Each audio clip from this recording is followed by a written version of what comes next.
Hello students, मैं आपका teacher Rituraj Ranjan. आप जैसे आपको पता है कि हम इस लेक्चर में एक्सरसाइज 6.3 के क्वेश्चंस देख रहे हैं, है ना। तो चलिए उससे आगे और क्वेश्चन हम लोग करते हैं। चलिए स्टूडेंट्स, अब क्वेश्चन नंबर 5 देखते हैं। देखिए क्वेश्चन 5 जो है वो क्या कह रहा है, डायग्राम भी देखिए।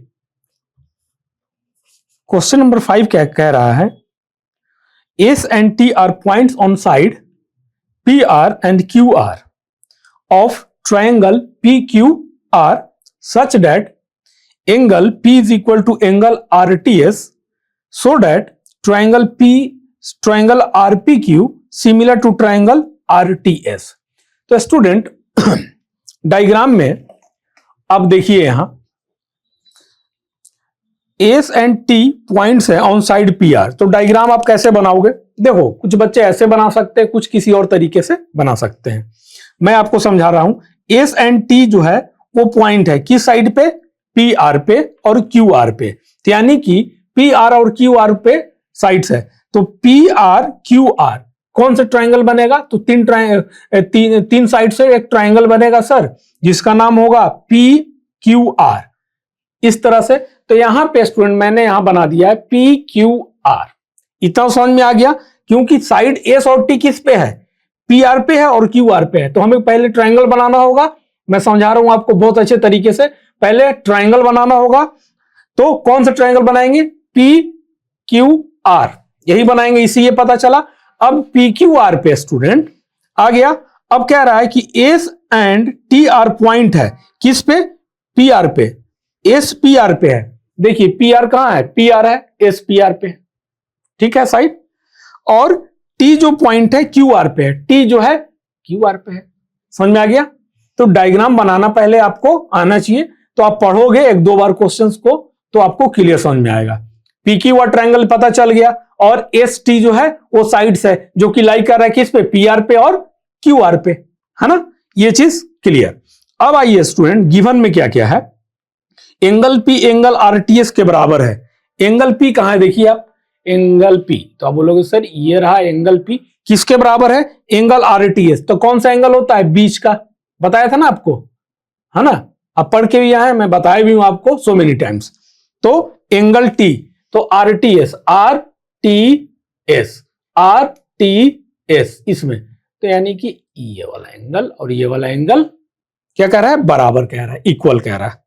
ठीक है स्टूडेंट, इतना समझ में आ गया। अब क्या हमें प्रूफ करना है, तो आरपी क्यू सिमिलर होना चाहिए।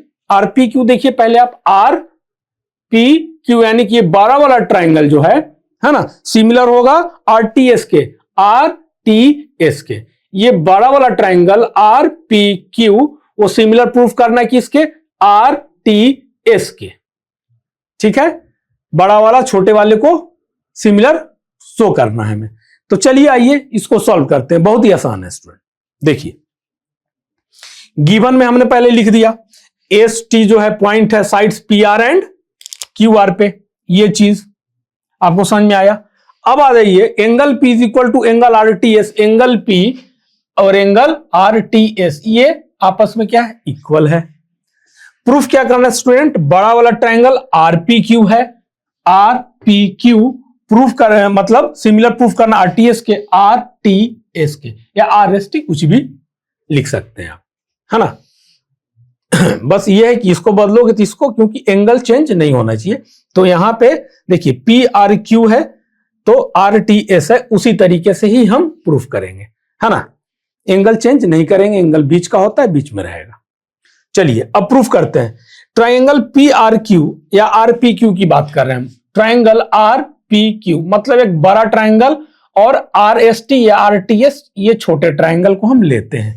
हमने ले लिया आर पी क्यू, है ना, और आर एस टी, एक बड़ा ट्राइंगल को ले लिया, फिर छोटे ट्राइंगल को ले लिया। ये दोनों ट्राइंगल में हम क्या खोजेंगे स्टूडेंट, साइड्स इक्वल करना देखेंगे कैसे होता है, या हमें एंगल इक्वल मिलता है। तो कौन सा प्रॉपर्टी से ये ट्राइंगल जो है छोटा वाला वो बड़े वाले ट्राइंगल के सिमिलर प्रूफ होता है, इसलिए हमने ये छोटा वाला ट्राइंगल और एक बड़ा वाला ट्राइंगल को लिया है।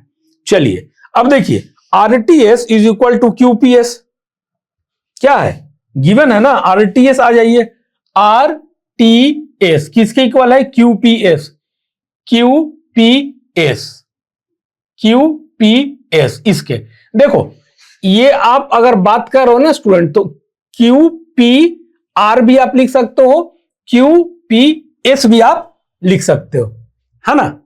ये चीज आपको ध्यान रखना चाहिए, ठीक। तो RTS QPS के किसके इक्वल हो गया? क्यों? क्योंकि ये गिवन है। यहां क्या लिखोगे आप? गिवन है, देखिए ये है, ये वाला गिवन है आपको, है ना। चलिए अब एंगल R और एंगल R, ये वाला इस छोटे ट्राइंगल में भी है और बड़े ट्राइंगल में भी है। तो एंगल R क्या हो जाएगा स्टूडेंट? इक्वल, कॉमन है ना, common to both the triangle, ठीक। तो जब ये चीज मिल गया हमें, एक ये एंगल मिल गया और ये मिल गया, है ना। Angle R is equal to angle R और RTS is equal to QPS मिल गया। और देखिए स्टूडेंट क्या है इसमें, एंगल P और एंगल RTS, है ना, एंगल P और एंगल RTS ये इक्वल है। तो स्टूडेंट एक चीज बताइएगा, यहां पे ये एंगल इक्वल हो गया, छोटे में भी है बड़े में भी है, और ये वाला एंगल और इसके एंगल बराबर हो गए कि नहीं हो गए? बोलिए।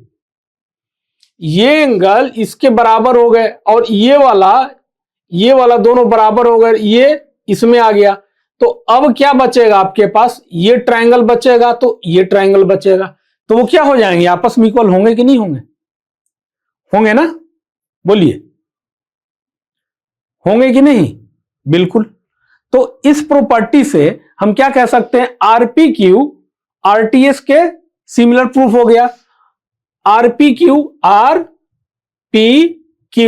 सिमिलर हो गया RTS के RTS, क्योंकि देखिए ये एंगल तो कॉमन हो गया, ठीक, इक्वल हो गया, और ये एंगल इस एंगल के बराबर हो गया। तो तीसरा एंगल तो अपने आप में बराबर हो जाएगा स्टूडेंट, होगा कि नहीं होगा? ये बताइए आप,